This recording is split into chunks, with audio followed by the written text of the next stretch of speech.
we left Hong Kong on Malaysian Airlines, had lunch on the plane. Gee, I didn't say what I had to eat there. uh, we arrived in Taipei then. Taipei Hilton Hotel. So that must have been a good hotel. Oh, for dinner that night, we went to this Mongolian shield and sword dinner. I'll tell you what that is. You got there and you got a plate. And here they had all these, well, like a buffet would be, but it wasn't. It was where they were cooking.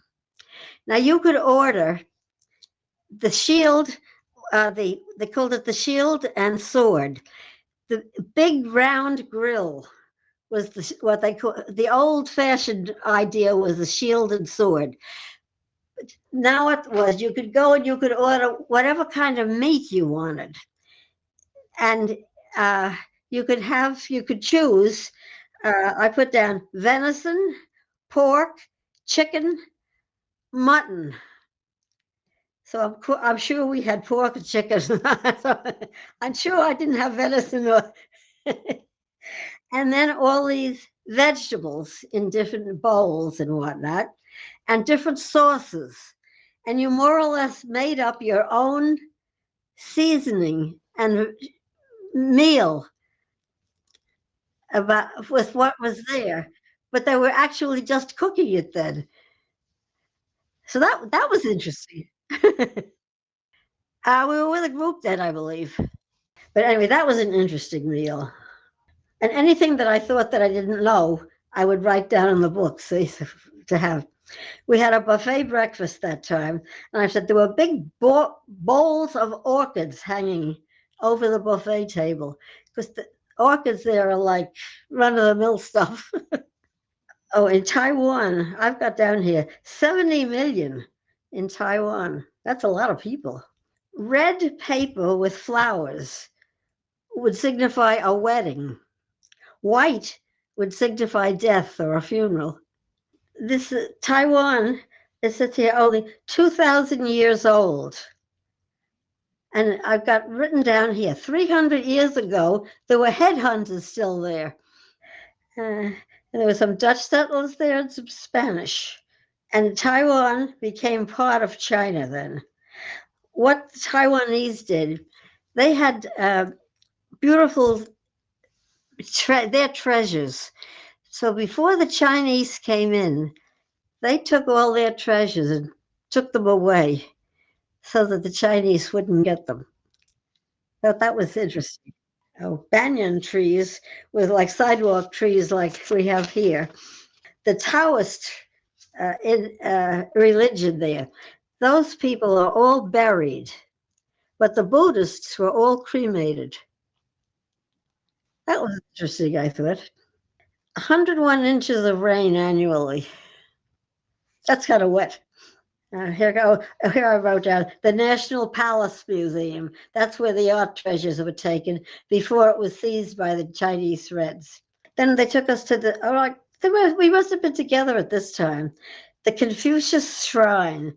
And I put down it philosophical, not religious. It was called a shrine, but it was not religious. Then they must have taken us these. The Taipei Handicraft Center was a tourist trap, but it was nice things. Ivory carvings were prevalent all over, just wonderful. And we saw all this old jade things, older than 400 years. When you see things from China or from any of the Oriental places, I never knew this, but you see a stamp like on a nice painting and so forth. And I always wondered why they, it wasn't like that was the artist or anything. I found out there, the stamps of people who own these paintings, if this painting was sold by somebody else, their stamp would get put on it, on their artwork, which would be down at the bottom, not to mess up the artwork, but it would be marked someplace. Now, I've seen a lot of artwork like that. I often wondered why that was, but there I found out why. And Madame Chiang Kai-shek was quite influential around those parts. Uh, she has a painting there, a bamboo painting, Six Arts of Confucius: propriety, music, archery, charioteering, calligraphy, and math. And it would all us had to get together. Oh, and we went to Chinese dinner that night, and there were uh, Chinese or Taiwanese or some dancing. That was the entertainment.